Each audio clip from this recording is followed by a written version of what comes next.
A four-man brawl spills into the parking lot, shutting down part of a street and causing a little mayhem on the side. I'm Cody Boyer. I have the latest details.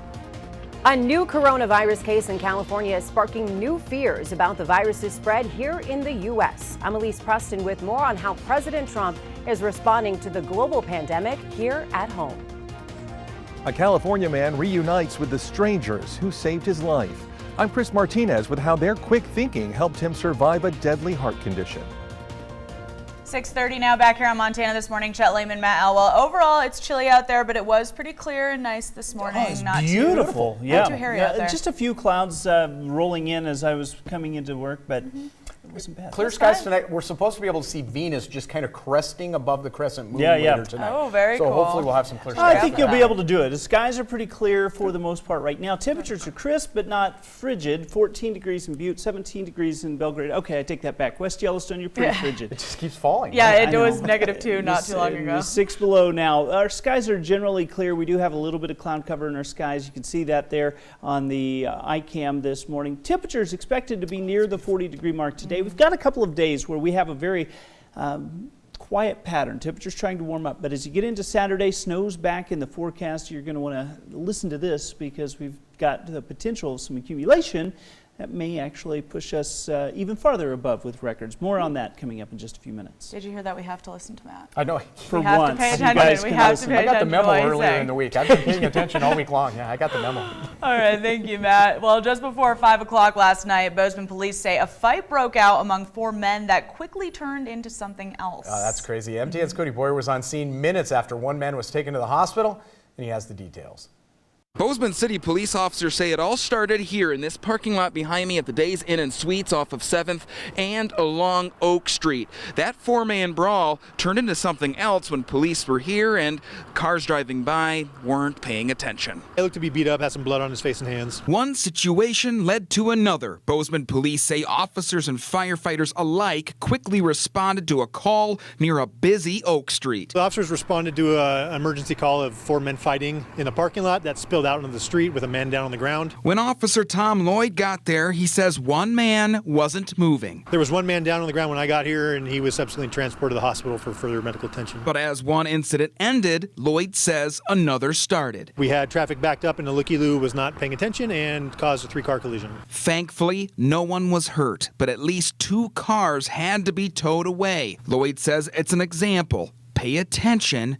Anything can happen. This incident illustrates how important it is. I mean, it can happen in a split second. They just gotta watch what you're doing in front of you. That's the main thing. Police say the man that also was sent to the hospital in that fight was the one responsible for starting it, so he could be facing criminal charges. In terms of the accident itself, while there was an infant in one of the cars, no one else was injured. In Bozeman, Cody Boyer, MTN News. Time now 6:33, switching gears a little bit now. A new case of coronavirus may be the first in the U.S. that is not linked to foreign travel. That makes 60 confirmed cases just in the U.S. Now worldwide, more than 81,000 people have been infected and 2,700 have died. Now in Washington, D.C., President Trump laid out how his administration will be responding to this growing threat. CBS's Elise Preston has more this morning from New York. President Trump looked to ease fears over the coronavirus outbreak. Because of all we've done, the risk to the American people remains very low. At the White House yesterday, Mr. Trump tapped Vice President Mike Pence to head the administration's response. We're ready to adapt and we're ready to do whatever we have to. You have directed this team to take all steps necessary to continue to ensure the health and well-being of the American people. Health officials, though, warned more infections are likely. The trajectory of what we're looking at over the weeks and months ahead is very uncertain. And while President Trump has high hopes for an aggressive response, we're rapidly developing a vaccine. The health experts were more cautious. The answer to containing is public health measures. We can't rely on a vaccine over the next several months to a year. After the briefing, the CDC reported a new case in California may be the first in the U.S. not connected to foreign travel. It suggests that we don't know where they got it from, So the person who exposed them probably exposed others. So there's probably other cases out there in the community that we don't know about. Dr. Dean Bloomberg works at the University of California Davis Medical Center in Sacramento, where the patient is being treated. Screening for travel is probably not enough anymore, is it? Because we know that there's community transmission. Officials are trying to track down people who have been in contact with the patient. Elise Preston, CBS News. Elise tells us officials say the best way to avoid infection, same as avoiding the flu, taking steps like washing your hands and avoiding close contact with people who are sick. In other health news, health officials say communities should be prepared for a possible outbreak of the virus in the U.S. The United States is seeing a national shortage of a large number of surgical and hospital supplies, including isolation or respiratory masks. And now some health organizations are restricting masks, making sure people wwho need them have them. TN's Jenny Fick reports state and local teams are already gearing up. Local health providers gathered Friday to institute something called the Unified Health Command. Response is being directed by Riverstone Health, Billings Clinic, St. Vincent Healthcare, and Yellowstone County Disaster and Emergency Services. We have a structure that's in place to do that. The combined response for all of these groups is centered around preparation. CDC's sort of prediction of if it's not a matter of if, but when coronavirus Wuhan arrives in our country, systems in place for if a person comes into Yellowstone County from China who needs to be monitored. We have systems in place should someone become symptomatic while being monitored. We're currently working on looking at issues like what's our inventory of gloves and masks. Many of those materials come out of China, causing concerns for supply.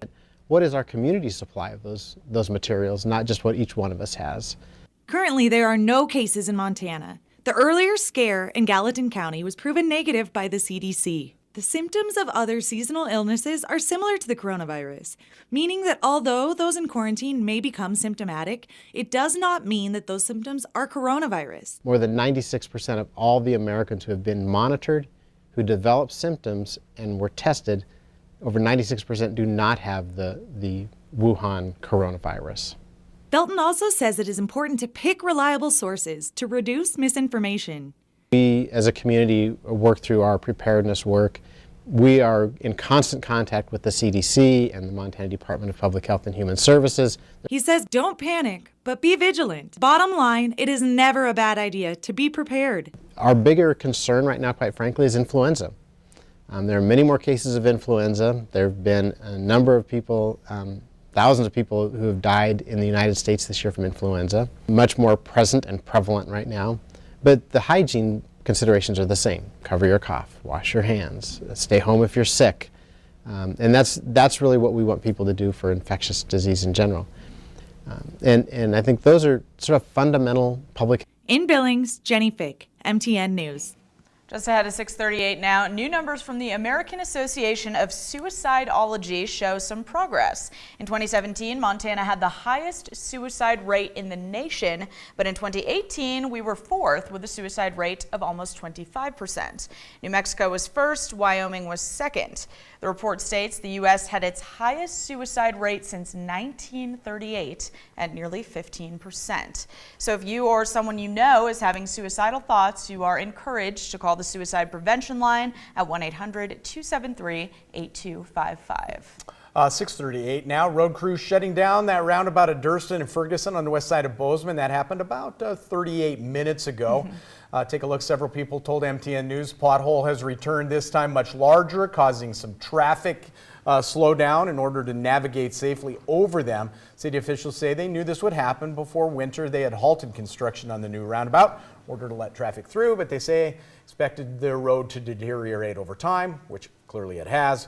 Closure is for a couple of hours. Full construction expected to restart, by the way, in the spring. Yeah, that roundabout, not great. I drive by that a lot. Travel considerations, it's closed down right now, so make travel accordingly. Yes. If you had been using it. Plan accordingly. Plan accordingly. Good advice, Chet. Yeah. A California man has a second chance at life after surviving a typically fatal heart condition called sudden death syndrome. Yeah, his life was saved by 3 strangers who jumped in to help. Chris Martinez was there as the victim met his rescuers for the very first time.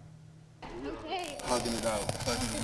4 years after nearly losing his life, Ed Jean-Louis is at last meeting the women who saved him. Happy to meet you both and be able to thank you both. Ed was a 27-year-old grad student at UCLA playing basketball on this rec center court when he suddenly felt ill. I remember saying, I feel lightheaded, like right before losing consciousness. Doctors say Ed was a victim of sudden death syndrome, a condition that causes an abrupt and unexpected cardiac arrest in people who are otherwise healthy. Most cases occur when the electric system of the heart is not working properly. We were trained. We knew what to do. We were prepared. Emily Duncan and Christine Fry were working at the rec center when Ed collapsed and were among 3 employees who rushed in to help. They grabbed this defibrillator just outside the basketball court. We put it on him, and it said to begin CPR.